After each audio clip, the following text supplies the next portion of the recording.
warahmatullahi wabarakatuh. Selamat pagi, salam sejahtera buat kalian semua.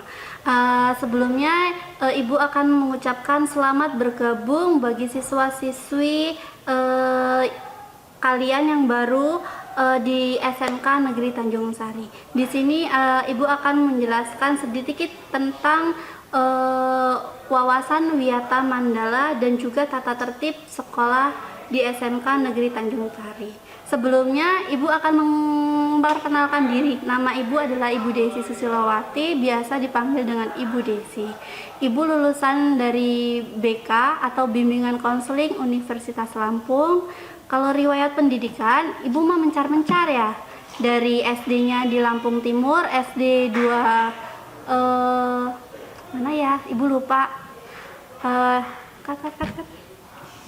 potongan coba. Dipotong aja ya. Oke. SD-nya di SD 2 Batanghari Nuba di Lampung Timur, SMP-nya di SMP Negeri 1 Kota Gajah di Lampung Tengah, SMA-nya ada di SMA Negeri 1 Kota Gajah di Lampung Tengah juga. Kuliahnya Ibu ada di Bandar Lampung di Universitas Lampung. Sebelumnya Ibu ngajar di sini sudah 4 tahun dari tahun 2016. Pertengahan dari semester 2 kalau nggak salah ya. Kalau nggak salah ingat ini Ibu. Oke, Ibu di sini sebagai guru bimbingan konseling. Kalian tahu nggak sih wawasan Wiyata Mandala itu apa? Wawasan Wiyata Mandala adalah cara pandang kalangan pendidikan tentang keberadaan sekolah sebagai pengembangan tugas dan fungsi sekolah di dalam lingkungan masyarakat. Sekolah itu sebagai tempat perkembangan dan juga fungsi. Sekolah sebagai tempat penyelenggaraan proses mengajar dan mengembangkan berbagai nilai, iptek, keterampilan dan wawasan dalam rangka mencapai tujuan pendidikan nasional. Tugas di sini bukan tugas yang dimaksud itu bukan hanya tugas sebagai seorang pelajar mendapatkan pemateri, tapi tidak. Tugasnya yaitu tugas psikologisnya juga harus terpenuhi, seperti tugas-tugas psikologis itu harus terpenuhi secara maksimal. Selanjutnya, secara umum sekolah itu diartikan sebagai tempat belajar dan juga rumah kedua bagi peserta didik. Sekolah sebagai tempat belajar, yang pertama, tempat untuk melaksanakan kegiatan belajar mengajar. Yang kedua, guru dan peserta didik sebagai subjek pembelajaran. Hal ini berarti peserta didik dan guru menjadi aktor utama dalam proses pembelajaran di sekolah. Yang ketiga, terdapat kurikulum, sumber belajar, serta sarana prasarana pembelajaran. Yang keempat, terdapat aturan yang bersifat akademis maupun yang mengatur perilaku warga sekolah. Selanjutnya, sekolah sebagai rumah kedua peserta didik. Peserta didik menghabiskan sebagian besar waktunya itu di sekolah ya anak-anak, yaitu untuk apa? Menghabiskan waktu di sekolah. Ada kegiatan ekstrakurikuler seperti pramuka, rohis, bola voli, renang, pencaksilat, karate, atletik, bulu tangkis, gitar klasik, musik tradisional, solo song, tari tradisional maupun kreatif. Yang kedua adalah guru adalah orang tua peserta didik di sekolah. Jadi perlakukan ya guru itu sebagaimana mestinya, seperti kalian menyayangi orang tua kalian di rumah. Yang ketiga, teman sebaya, kakak kelas dan adik kelas adalah saudara kalian yang ada di sekolah. Jadi rasa solidaritas juga harus ditunjukkan dan ditampilkan dalam lingkungan sekolah nantinya. Yang keempat, ruang kelas, taman, serta fasilitas lainnya di sekolah tak ubahnya seperti rumah bersama di seluruh warga sekolah. Jadi kita harus yang namanya menjaga dan juga memelihara kebersihan yang ada di sekolah kita. saat kita ada di sekolah, jangan anggap guru itu sebagai wah yang harus ditakuti, bukan ya, tetapi posisikan sebagai mereka itu adalah sebagai teman yang harus kita hormati. Maka harus diperhatikan ya anak-anaknya. Yang pertama, setiap peserta didik harus menghormati guru seperti layaknya mereka menghormati orang tuanya. Contohnya, kalau bertatapan dengan dengan guru itu ya paling tidak salim atau sapa, hai bu, hai bapak, jangan cuek-cuek aja. Nanti kalau misalnya kita cuek-cuek, maka gurunya nggak kenal, kalian juga nggak kenal dengan gurunya.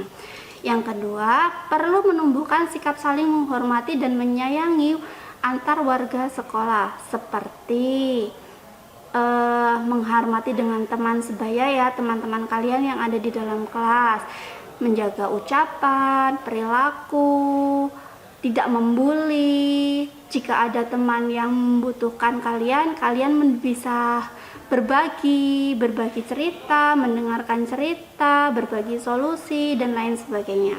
Yang ketiga, setiap warga sekolah harus memelihara dan menjaga fasilitas yang ada di dalam sekolah.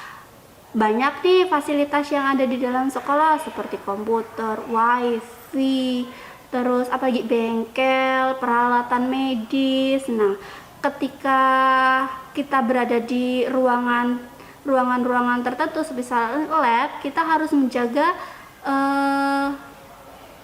alat-alat tersebut demi kenyamanan kita bersama. Karena kalau misalnya alat tersebut rusak, nantinya kalian juga tidak akan bisa menggunakannya. Yang rugi siapa? Kalian kan, bukan ibu.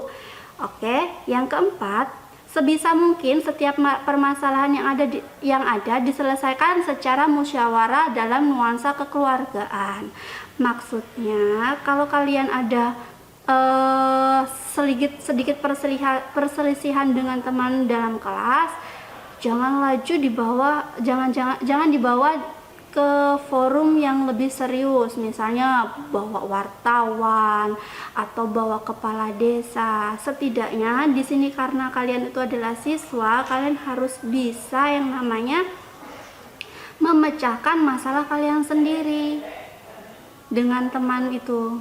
Nah, di sini ada juga loh BP-nya.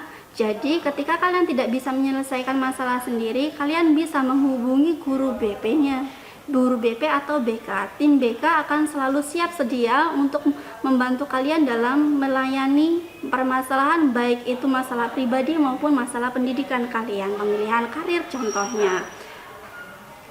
Oke anak-anak, ibu akan mengenalkan tentang unsur-unsur wawasan Wiyata Mandala. Yang pertama itu ada sekolah. Sekolah itu merupakan wadah atau lingkungan pendidikan.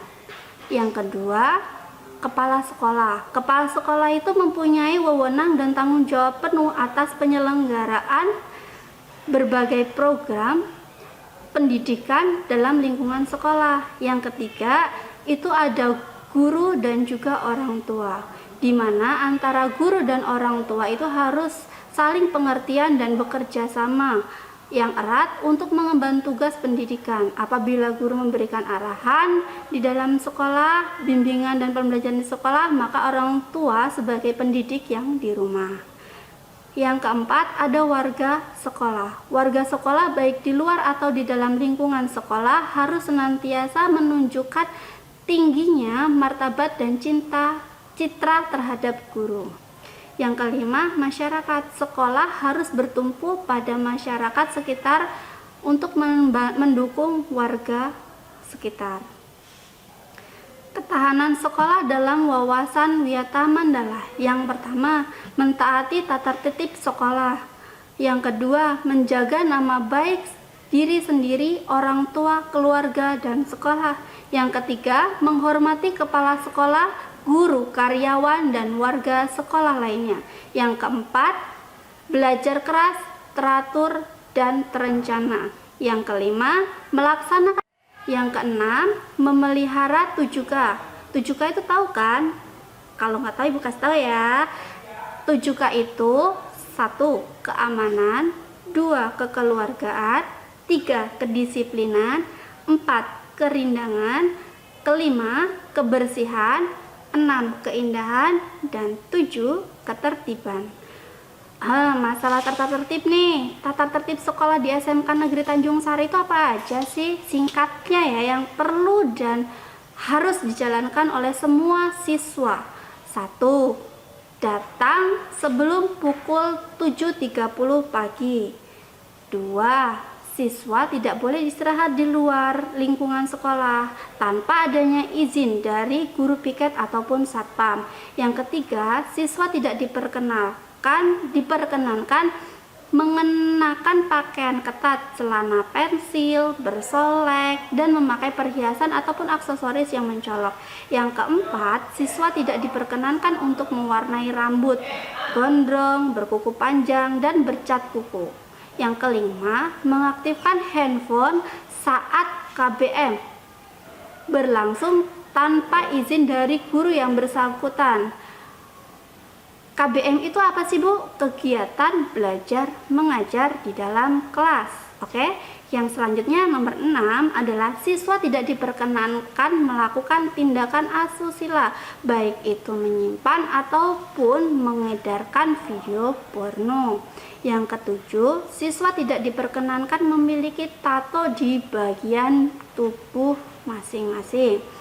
Selanjutnya yang ke-8 adalah siswa tidak diperkenankan berkelahi atau memprovokasi tindakan kekerasan terhadap siswa atau warga sekitar. Yang paling berat nih ada membawa rokok, merokok, sajam, konsumsi miras di dalam lingkungan sekolah. Nah, ada beberapa peraturan sekolah yang memberatkan siswa yang nantinya jika kalian melanggar, sanksinya itu benar-benar fatal ya, karena kalian bisa dikembalikan ke orang tua masing-masing berdasarkan surat pernyataan yang sudah kalian tanda tangani di awal. Oke, kewajiban siswa itu apa sih di dalam sekolah? Contohnya, jika siswa sudah masuk proses KBM, apabila 5 menit guru belum datang, maka kalian harus memanggil setidaknya itu ketua kelas memanggil guru mata pelajaran yang bersangkutan di kantor, atau kalian juga bisa menghubungi guru piketnya masing-masing. Yang kedua, siswa berhalangan hadir itu harus melaporkannya kepada wali kelasnya masing-masing. Dan jika kalian sakit, harus melampirkan surat keterangan dari petugas kesehatan, bidan, puskesmas, ataupun dokter setempat. Yang terakhir, siswa itu wajib menjaga sopan santun dengan guru atau teman sebaya dengan cara saling sapa. Etika murid. Kalian sebagai siswa juga harus beretika, harus menjunjung tinggi etika dan juga sopan santun di dalam sekolah. Setidaknya hal-hal yang kecil etikanya harus diperhatikan adalah ketika kalian berada di dalam kelas, 1. Tidak tidur, 2. Tidak celutukan, 3. Menggunakan bahasa yang baik dan benar, 4. Sebelum masuk kelas sebaiknya salim dengan guru pelajaran tersebut. Sepertinya itu aja ya yang ibu sampaikan. Pesan ibu, kenalilah saya maka saya akan mengenal kamu, pahamilah saya maka saya akan memahami kamu, dan percayalah. Ibu akhiri, assalamualaikum warahmatullahi wabarakatuh.